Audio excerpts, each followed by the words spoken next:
What's going on, guys? It's me, Troy, and I'm here with another video. Of course, I want to say thanks to everybody who recently commented, liked, and subscribed. I appreciate you guys for being here and joining me on this quest. So I want to talk about a book that I ended up reading in July called Black Fortunes by Shomari. This book chronicles the 6 African Americans who escaped slavery and became millionaires, although some of them in which were never in slavery. But nonetheless, it is the story of 6 African American individuals who had became the first black millionaires within America. Now, this book came out in January of this year, 2018, and I bought it maybe in February, and I just now got to it. And because one of my cousins was trying to pick it off my shelf to take home to read, and I was like, no, I have not read that book yet. No, I ain't read that book yet. Nope, you can't take a book that I haven't read yet. But anyway, I enjoyed this book, so I'm going to read some of the synopsis here. So between 1830 and 1927, as the last generation of blacks born into slavery was reaching maturity, a small group of industrious, tenacious, and daring men and women broke new ground to attain the highest levels of financial success. Mary Ellen Pleasant used her gold rush wealth to further the cause of John Brown. Robert Reed Church became the largest landowner in Tennessee. Hannah Elias became the mistress of a New York millionaire, used the property her lover gave her to build an empire in Harlem. Orphan and self-taught chemist Annie Turnbow Malone developed the first national brand of hair care products. Mississippi school teacher O.W. Gurley developed a piece of Tulsa, Oklahoma into a town for wealthy black professionals and craftsmen that would become known as Black Wall Street. And although Madam C.J. Walker was given the title of America's first female black millionaire, she was not. She was the first, however, to flaunt and openly claim her wealth, a dangerous and revolutionary act, which I just learned in this book that Madam, we all read and know Madam C.J. Walker. She was known for creating hair care products for black people. What I read and learned is that she actually stole the formula. Okay, that was very interesting. Nearly all the unforgotten personalities in this amazing collection were often attacked, demonized, or swindled. Of course, you know how people used to do our folks. Black Fortunes illuminates as never before the birth of black business titans. And here's a picture of the author here. So yeah, this is a book that I really did enjoy. It was, if you look at the pages, there's some pictures there.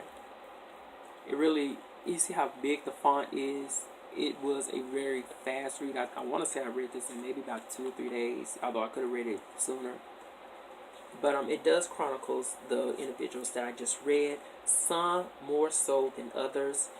It really is a matter of the author going from chapter 1 all the way to the end, where he interweaves each of their individual stories, not necessarily in a chronological fashion, but he does jump from each story to the next and back again in like the next preceding chapter. But the individuals that he do mention, like I said, they get much more play than others. Mary Ellen Pleasant got a lot of airtime, we'll say, as well as Robert Reed Church. But I really enjoyed this book because it kind of was like one of the, I would say, like an introductory sort of read if you want to get into the black individuals who made their millions within America back after this, during the Reconstruction years.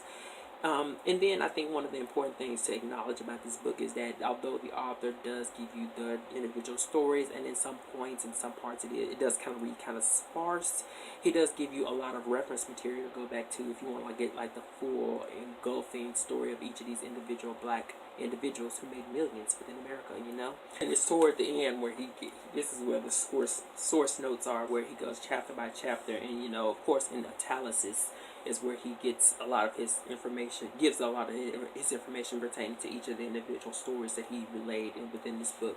But it is a very interesting book. I really did enjoy it. I guess my cousin can borrow it now if she has time to read. And I do suggest this book. I do recommend it. Like I said, it is kind of sparse on some areas. I wasn't necessarily hoping for more details, but I kind of understood that there was a lot to cover, and it was all kind of chunked in together in this book. But if you just want like a great introductory read of 6 black people who actually made millions within America, this is the perfect starting point for any individual. And I am one, because I am not proficient at anything. You know what I'm saying? I would never claim that sort of thing. But this has definitely opened my eyes in a lot of different ways as well. So I just want to share that book, you guys. Go get Black Fortunes and enjoy yourself, girl, and put it on your bookshelf, because it is a to me, it is a must-have read. And then just let each individual story branch further from there as it pertains to who you want to read much more about. So all the information is packed inside of there. So go get this book. It's really good. I loved it. It's a quick read.